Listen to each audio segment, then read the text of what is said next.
因为我们路上遇到很多人，他们就是长期的在澳洲环游。甚至有一家人他是在 Perth 生活，然后全部都脱离了 Perth， 就把所有东西房子车子全部都卖掉了，然后他们打算就开始在路上做环游这件事情，他们给自己预留了1年的时间来做这个，他们也有小朋友，所以就是有很多不同的生活方式，我们就是很享受当时这种状态，很放松的状态，是，然后可以让自己就是进步，有时间读书，放下手机，然后多思考一些事情。在没有信号的地方，我们就是全家一起玩游戏，一起读书，或者去图书馆，甚至小朋友们每到一个地方，他们最喜欢想去看的地方是图书馆，他说这个地方有什么新的图书馆，我们可以去玩一玩，去看一看。所以我们回来之后就想，还是说为了小孩子教育，比较担心的是他们怎么能够受到应该得到的这些教育。当我们知道有另外一个办法的时候，所以我们就想说，我们不应该局限在这里，对，又可以出去旅行，又可以继续我们这个旅行的计划。对，因为这个旅行，就是我们旅行回来之后，发现旅行真的是不像以前想的那样，只是玩。其实旅行之中学到的东西，其实比玩的东西更多。对。会发现这是一种生活方式，对，特别是旅行呢，只要是1-2个月以上的长度的旅行，逐渐的就觉得我不是在度假，我也不是在这种传统意义上的我去每个城市去打卡这种旅行，而是我似乎体验了另外一种生活，对，这就变成了你的生活的一部分。对，而且想这样的话，其实也并不难，而且很多人已经在这样做了。对，只不过你需要放弃一些东西。你需要放弃那些其实并没有那么你想的那么重要的东西。对，你说的放弃的这些，比如放弃这种当下的职位啊，放弃一些可能这些职位带来的收入啊，或者放下当下住的这种房子呀，这些是要放下。但其实人生中就是一个不断的去。我们说就是 prioritization 的过程，去做优先选择什么，没有什么东西两边都能拿的。最简单的就是连 work-life 的 balance， 工作生活的平衡都是不存在的。你要么就是选我要专注于多工作，家庭就少花点时间，跟孩子跟亲人少花点时间，要么就选择多花点时间在家里，然后工作呢就少花点时间，没有那种特别能够兼得的。那人生中的体验也是这样，我们人生中短短的几十年，要么就是说我就多积累财富，多花时间，拿时间换钱，或者说呢就是我想要去换更多的体验，那这其实也是要去做一个非常清晰的勇敢的决定。其实当你做了一个决定以后呢，肯定是有得有失，那重点呢就是来去听听自己的内心，问我们自己内心究竟什么更重要，是你这几十年又获得了什么样的职位，还是赚了多少钱重要，还是这一生自己和家人和孩子们一起获得各种各样的有趣的独特的人生体验重要。当你选了以后，其实就会发现，那就只需要另外一边就需要放下。那放下其实也不是那么容易的，就是我们也是环球旅行之前发现最难的并不是去筹备这个旅行的过程，去做计划旅行计划，而是最难的就是放下之前生活中的一些。但你真正放下了以后呢，又会觉得非常容易了。是的，对，其实这个其实很容易想，就假设你已经年纪很大了，然后你再去想，如果我回到过去，我会不会放下那些东西？肯定会放下，你肯定会想放下。对，只不过你现在不想放下，可能就是因为你现在在这个局里面。对，这是一种很高级的思维，就是叫做这个 working backwards， 从后向前。很多人会说能够去旅行，要么就是没孩子，或者是孩子没上学。那其实呢，你们也会考虑你们的孩子属于在旅行的时候，可能就会到了7岁到10岁、11、12岁的年龄。那这个时候怎么样去？为什么觉得有勇气可以去旅行2年呢？关于孩子教育这个问题，我们想过很多，就是像传统的教育，在学校里的教育，我们觉得太偏重于学术，而不是关注学生的这个各种技能，比如说 social 技能社交技能啊，自学技能。对，我觉得你这是由学术大牛博士在这儿说太关注于学术，因为其实你会觉得关注于学术对于人生的价值并没有那么高。对，而且我觉得学术其实没有说那么难，因为你不需要做到一个很高的高度，你只需要学习它里面的一些思想，一些思维方式。对，我觉得这个对人生其实是更重要的。而你不需要做到一个很高的学术上面的成就。所以在之后2年过程中，我们的打算就是说，主要的一部分是我们自己来教，然后其他的一部分就是当然是让孩子们在这个不同的地方有不同的经历体验来学习。另外如果有机会的话，可以让孩子去当地的学校去体验几个月，而且主要是让他们去体验一个不同的文化，对，而不是说去学习学术。是啊，其实学术就是个工具嘛，这个工具在随着未来的科技的发展，人工智能的发展，对于人记忆住这些知识的价值越来越低，反而呢，对于人能够像你说的，能够去感受不同的文化，跟不同的文化的人交朋友，这种经历所带来的同理心，这其实是对于孩子在未来他们的社会价值会越来越高。对，而且关于技能方面，以后像人工智能发展这么快，技能方面我们会有很多工具可以用。对，所以不需要什么东西都自己来记住。对，其实你看现在人工智能说一个很关键的就是你用的好不好，取决于你会不会问出好的问题。你问的问题决定了你达到的这个得到的答案的质量，而学会问问题，这是很多传统的教育并没有教给孩子。传统的教育就在教给孩子们，给你个问题，你如何回答的好。有的时候甚至是那些更死板的教育，连回答的好的标准都是有个预先的标准，衡量的就是你回答的跟我心中的答案是不是一样的，你记得准那就是好。你如果有一个非常强的记忆力，那你的分数就很高。那这根本就不是教育，你只是在考察孩子们的记忆力。那记忆力的价值未来会越来越低。那同样的，那什么最重要的呢？就是学会去问好的问题。而问好的问题，这又是需要孩子们要有一个非常自由的思维，他能够就是他首先内心是很自由的，他才能够问出这样一个就是很有深度的问题。所以以前哲学家还有物理学家都说过，你只要会问对了问题，你就得到了这个解决问题的一半了，你就得到了答案的一半的难度都来自于如何定义和问好这个问题。对于孩子的人生中的问题也是这样，让他们有机会能够学习，能够去感受，能够去放开放松的各种各样的思维，发散他们的思维，去能够问出好的问题。是的，我觉得孩子从出生开始，他们的思想都是很纯净很单纯的，所以是没有局限性的，就是没有任何条条框框告诉他们有任何规则。所以如果他们能够不断提出问题，这也是我们就是经常鼓励他们说，上课其实回答问题也可以，但是你要多问问题，这是其中一方面。所以就是后来旅行来讲，我们就是可能会想要去自己教育孩子，教他们一些基本的这些课程。但是我觉得还有一个重要的点是，我们可以多花一些时间陪伴他们，因为孩子现在越来越大，就是可能要是到青春期啊，然后到了其实机会越来越少，很多教育者就是包括学校的校长还有老师都跟我说孩子们长大的过程其实是非常短暂的，所以我们就是很想珍惜他们的这段时间，对，来做一些高质量的陪伴。是，所以当他们感受到足够的陪伴，足够的爱的时候，我觉得他们会成长成变成一个很自信的青年或成人。对，其实孩子的自信很大程度上就来自于在所成长的原生家庭的家庭环境是不是一个很温暖的环境，父母给他们的爱，无条件的爱，让他们觉得我自己很有自信。那他自己是一个自信的人，他自己很爱自己，自己有相信不管是父母还是其他人都是爱他的时候，这个时候他自己的创造力也更强。所以这就是一个家庭，我们就说家庭应该是一个温馨的港湾式的家庭，就像是我们是一个港口，然后家庭就是一个温馨的港口，然后孩子呢就是港口里的船。那我们就是见到这些船，并不是让他们一辈子待在家庭的港口里面，不管是身体待在港口里，还是有些人孩子可能身体没有不在家，但是心理上依然离不开家，还是不成熟的。我们会希望孩子们身体和心理上都是可以像一艘船一样是去远航的，而不是为了去待在港口里。而孩子呢，作为一艘船去远航的时候，他可能会遇到各种各样的风浪，但他们需要可以感受到的就是有一个温暖的家庭，像一个港湾，他可以回来。其实很多时候孩子们心里有这个坚定的想法，有这个自信的时候，他并不需要真的回来，他反而在外面就可以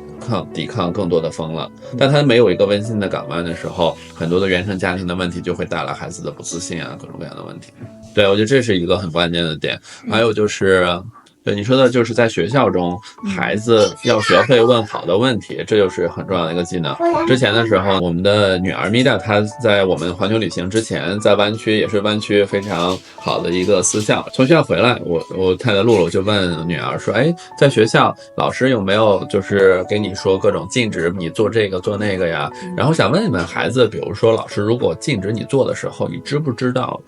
为什么？所以呢，露露就会鼓励女儿，就是说如果老师禁止你做一些事情，你可以问问他。如果你不知道为什么，其实你应该去问问老师，哎，为什么我们不能这么做？后来呢，就说到他们学校里呢，禁止孩子们在教室以外的区域跑步，然后呢，可能是担心就跑的时候会撞到其他小孩呢，但实际上呢，我们又会发现这又是一种反自然、反天性的。他们就比如说当时才3、4岁的小孩呢，当然是想在外面打开教室的门就向外面跑。所以有些时候我们会发现，就是他们所在的地方的一些学校的所谓的规定也不一定是那么合理的。我们会希望孩子有这种独立思考的能力，能够去问这些问题，而不是觉得就是你可能小时候觉得老师说的就是对的，那可能长大了就会觉得社会或者老板说的就是对的。这个时候孩子就很容易出现各种各样的焦虑啊，越来越多的心理问题。是的，对，是的，就像你说的这个独立思考的能力，我觉得是非常重要的。在现在信息特别发达的时代，他们分辨真假的能力是需要从小这样建立起来的。因为在这种信息时代，他们随手打开手机、打开 iPad 就可以看到各式各样的新闻。但是那种新闻讲出来的、传达出来的道理或者传达出来的是不是事实，是不是会影响到他们以后发展的这种趋势，就是方向会不会有改变？所以我觉得这种就像你说的独立思考能力，在现代，特别是现代信息这么发达的时代是非常重要的。对，我觉得就像旅行，特别是对于他们这个问问题的能力，比如说就像你说的小孩子不可以在外面跑，如果他比如说去过另外一个地方大家都随便跑，是他可能就会想我去过另外一个地方，那里可以随便跑，对，我为什么这里不可以跑？所以他有可能会去问这种问题，就是更有可能去问这种问题。如果他在一个地方，比如说一直是从来都是大家不允许跑，那他到一个新的地方，那个地方不允许跑的话，他不会问这个问题，他觉得是理所应当。对，其实就是让小朋友打破这种理所应当的想法。他在每一个社会都有一些条条框框，他随着去了更多的社会，他就会看到，哎，原来这些条条框框在不同的社会画的形状是不一样的，他就会心里面知道。在这个社会，也许人们会这样想，会认为这些是不能接受的，或者这些比如说赚钱或者社会地位特别重要，他心里面就会知道，这只不过就是一个地方的人的一种想法而已。对，当他知道有更多可能性的时候，也是通过旅行，然后打开了自己的更多的认知，知道有更多可能性，知道有更多的是非对错的分。其实有些时候根本也没有对错之分，只是人们的一种传统的价值观认为你需要有什么，需要哪些又是不能缺少的，所以孩子们当发现有更多可能性的时候，这个时候他就更容易去做出他自己的判断了。对，这样就是相当于让他知道这些规则只是条条框框，而不是说就是所有人都必须遵守的东西。对，是。所以说以前的时候，其实是因为我们随时都能够打开手机就能查邮件，反而呢就没有办法关注到当下了。是的，就是会自己给出自己一些时间，不是看着手机里的信息停止一些思考。所以我觉得当有了那些时间空闲，就甚至你无聊的时候，我们都在鼓励小孩子说，小孩子无聊的时候就是有创造力的时候。我觉得大人也是这样的，对，就是当你不知道该做什么好的时候，你就会开始有一种能量，想要去思考一些事情，或者是做一些事情。是，当那个时候的生产力和创造力还有效率，我觉得都是最高的。是的，而让自己进入到这个状态，有时候就是像我们都这么享受生活在房车上的时候，就是因为房车上经常营地没有网。没有网的时候，进入到你说的这种无聊的状态了，就开始去让自己真的开始思考了。有时候思考到一些问题，就需要让我们在人生中能够留一些空白的时候，让自己进入到无聊的状态，这时候就开始思考了。反而我们随时在有网的时候呢，特别是去看一些让我们没有产生任何思考的短视频，这个时候我们的大脑就习惯性的不思考，你连下一条视频是什么都不知道，就是只需要去翻你的大脑就是习惯了1个小时什么都不思考，结果呢就是你刷了1个小时，回头看这1个小时我看了哪60条视频来着，几乎1条都不记得了，1条具体内容都不记得了，所以我们的大脑就会进入到一个不断的去 consume 一些低价值的信息，反而这个时候不如像你说的就是留一些空白的，而这又是房车能够带来的一个，就是我们都觉得是真的是房车旅行是特别好的一个体验。一个是没有网特别好，我们还发现呢，房车教给我们的就是断舍离。我们在住在房车上的这个半年的时间之前呢，会觉得哇，真的是在外面如果旅行500天，这是挺有挑战的。我们是家里那么多东西，难道都不需要吗？我们现在是在房车旅行的时候给了我们非常大的信心，因为房车里带的东西虽然比我们现在带的东西多，但是比起我们家里的东西少了很多。我们把从家里面那么多房间车库里的东西精简到一个房车上的，所以呢，我们就有信心。我就和洛洛说，你看我们生活了半年了，房车上这些东西都够用，所以我们再精简到3、4个旅行箱出去环球旅行也够用。是的，这点特别有共鸣，因为我们也是在房车那段时间发现，我们需要的最基本的东西就是水、食物，还有住的地方。对，其实再多了，对我们来说，对我们当时的行李来说，就是一种多余。对，所以那种包袱的感觉就会更重。所以我们这次回来之后想做的一件事情就是大清理，就是那些没有必要的事情或者是没有必要的消费，就是尽量去减少它，给自己减少一些包袱。我觉得这是我自己本身非常大的一个转变，因为我之前是完全没有这种概念的，所以这次回来之后就是很深刻的体会到，越精简的时候，其实人生感到越轻松的。是的，因为就是旅途中你背的行囊越轻，你走起来步伐就越轻盈。人生也是一段旅程，人生中这段旅程中你积的东西越多，其实呢你会觉得人生中能做的选择反而越少了。这个时候呢，在房车上的时候，就是我们的生活都挺简单的，就是简单的一个 shelter， 然后有食物。这个时候反而我们更多的精力可以关注在家人，关注在身边的人，关注在读书，也没有什么人打扰。然后呢，你还可以有空间思考。其实我们真的就是我们身边让他生活越简单，东西越少，你的创造力越强。对，然后小朋友也是。小朋友呢，就是你说到我们有很多值得跟小朋友学的，我们就发现其实小朋友的创造力非常强，他们可以在一个公园里面把石头摆成不同的形状，然后去想象成是各种的故事。他们可以拿着一个很抽象的一块石头来当做是车。这个后来我就读到一本书上，就是说为什么儿童玩具做的那么像一台车，就是说小朋友就像我们观察我们的孩子一样，他根本不需要玩一台有4个轮子像车的玩具当做是车，他们的抽象思维是非常强的。但是呢，玩具的商家他设计的要很精确，因为掏钱的不是孩子，他要卖给父母，他只有做的非常像了，父母才能觉得这是一台车的玩具。因为很多父母已经丧失了这种想象力了，所以必须要买一个具象化特别具体长得特别像那个物件的玩具。但其实呢，孩子首先第一，孩子是不需要的，第二呢，是孩子如果越早的总是在玩，就告诉孩子这是车，这是一台，这是冰箱，这是什么工具，他的时候他的想象力，他的这种抽象思维能力就减弱了，因为在他脑中就不断的父母在跟他去具象化这些东西的本来该有的样子，然后他逐渐的呢也就不再具备，他们逐渐就不太具备这种想象力啊，还有这种抽象的思维能力。是的，其实他们需要的东西也是在旅行中我们发现，其实就是我们的陪伴时间和一些小石子、小树枝，他们就可以有充足的时间，就可以玩一场非常具体化的游戏。对，然后还有我们在旅行当中就发现，他们可以跟房车营地里面的小朋友结交新的朋友，是他们一起玩，对，一起做运动，都是一件非常好的事情。真的是，所以他们就可以，即使是在旅行的过程当中，他们也有社交的这种机会。就像我们大人也是在一个营地的时候，我们可以周五晚上一起去烤披萨，然后可以认识到一些人。我们还认识到一个也是本地的老师，就在附近教书的老师，他也是退休了，然后夫妻两个人想一起环游澳洲，他们也是非常觉得这种生活方式非常自由，然后也非常注意自己的身体，他们就是做非常高强度的那种运动，然后比如说就是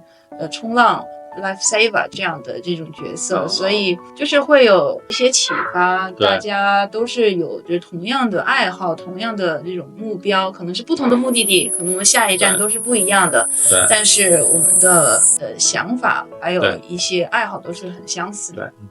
其实旅行中认识各种各样的人，然后看看别人怎么生活，就像蔡澜他在书里写，就是说旅行的意义之一就是看看各个地方的人是怎么度过他们自己的生活，是怎么找乐子的。走着走着呢，会发现哇，原来人们的各地的人生活方式那么不一样，对于人生的价值观呢也非常不一样。其实这些所有的价值观都没有对错，只是反而提醒了我们去问问自己的内心，究竟我想要的人生是什么样的。还有像你说的，就孩子们可以就是随时交朋友，就像刚刚对吧，我们孩子们来到房间，然后来到你们家3个小时的时间都没有，我女儿都没有过来跟我说过一句话，一直在跟你们的2个女儿玩。就他们其实因为跟父母旅行比较多，所以真的就是一见面就像朋友一样一直玩。是的，我觉得这是一个就是对他们很有帮助的一个能力，就是怎么样去小朋友之间其实也是需要破冰，可能他们在一个环境陌生的时候不知道该怎么跟对方交流，我觉得在旅行的过程中他们就成长了很多，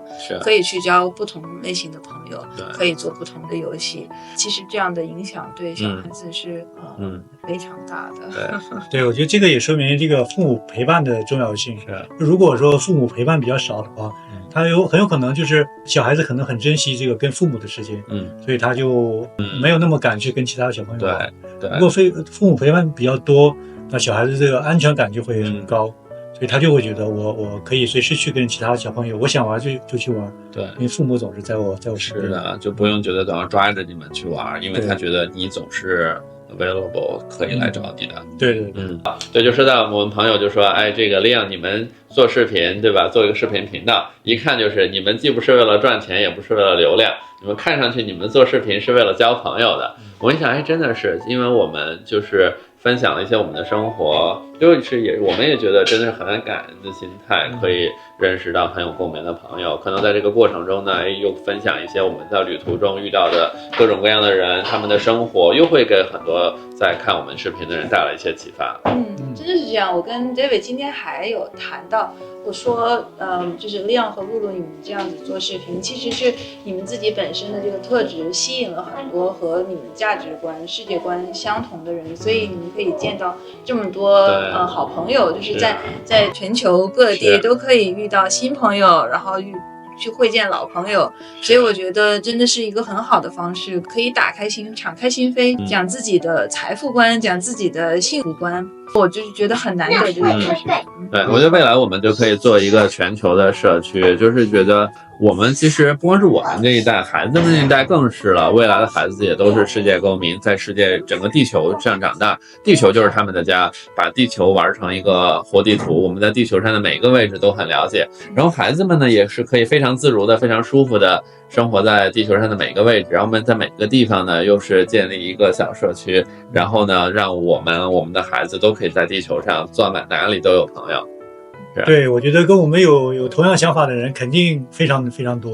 所以我们要做成这种社区的话，肯定会有认识很多的人，也会帮到很多的人，也会交很多的新的。其实这又是一笔很宝贵的人生财富，这会给我们带来非常多独特的人生体验。对，好呀，好，我们一起来建立这个社区。好，拜拜，拜拜。